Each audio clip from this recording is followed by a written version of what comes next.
What's up? Samahan nyo nga pala kami dahil nga pala kami ay maliligo ngayon sa dagat. Syempre dito sa lugar namin ay ang daming umuwing artista dahil ganun talaga kapag magmamahal na araw. Dumating nga pala yung mga tita namin kaya naman nagayaan sila maligo dito. At syempre ito ang pinakagusto ng lahat, ang pagkain. At hindi rin nga mawawala ang kape dahil nga talagang masarap magkape sa dagat. At maganda nga pala yung napwestuhan namin dito sa may tabing dagat. Malilom nga pala dito at wala ding mga naliligong ibang tao, kami-kami lang. At tignan nyo naman itong anak ko ay kala mo ay marunong na maglangoy. Maganda nga pala ang dagat sa mga baby na may sipon, kaya naman niliguan ko na rin si baby. Pagkadating-dating nga namin dyan ay kumain na rin kami agad dahil hindi pa kami nagpapananghalian. Pagkatapos nga yan ay naligo na rin kami at tignan nyo naman itong anak ko ay marunong na magbilang. Pagkatapos nga namin ay syempre hindi mawawala ang inuman. Pagka ganitong talagang sama-sama kayo na magpipinsan ay ang sarap din magkwentuhan habang nagiinuman. Pinagkikwentuhan yung mga kapitbahay namin, mga chismosa. Pagka uwi nga namin dito sa bahay, nagkayaan sila na pumunta nga daw sa may Sukol River.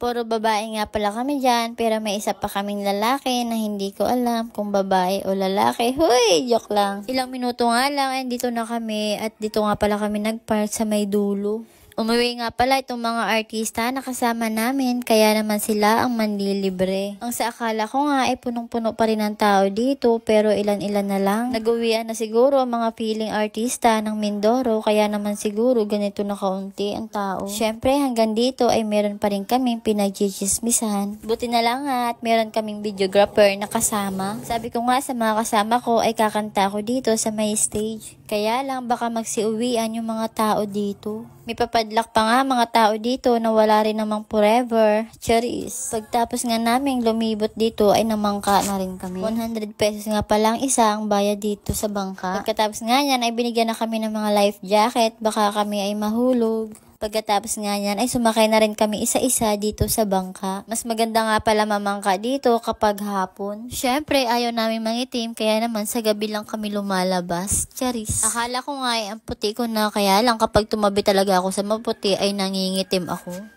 Habang nagsisalita nga si kuya ay tawa kami ng tawa dahil hindi rin namin siya marinig. Yung feeling na mas malakas pa yung motor ng bangka nyo kaysa sa boses niya. Tawan-tawa nga kami dito sa kasama naming dalawang bata dahil tignan nyo naman para na silang lalamunin. Sabi ko nga dyan kay kuya ay wala na bang mas malaki-laki na life jacket para kahit ulo nila ay safe. Charis. Dahil nga dito lang maliwanag sa lugar na to, kaya naman ito lang yung natatanaw nyo sa gabi habang namamangka. Kaya kung balak mo mamangka dito ay maganda kapag hapon dahil mas malayo daw yung pinupuntahan. Kapag kagabi kasi ay kung saan lang maliwanag ay dun ka lang dadalhin. 3 ikot nga pala kami dyan bago bumaba dito sa bangka. At tignan nyo naman, napakaganda nga dito ng view. Pagtapos nga ng 3 ikot ay bumaba na rin kami. Medyo bitin pa nga pero okay lang, nag-enjoy rin naman. Ganyan nga pala kami, yung pumapayag kaming paikot-ikutin lang. Hoy, charis! At eto, bumaba na nga mga artista ng Mindoro, charis. Pagkatapos nga nan ay nagutom na yung mga alaga namin sa tiyan, kaya naman kumain kami dito sa may parisan. Padalawang beses ko na nga palang kumain dito dahil sobrang sarap nga pala ng paris nila. Pagkatapos nga namin kumain dyan ay umuwi na rin kami dahil gabing-gabi na.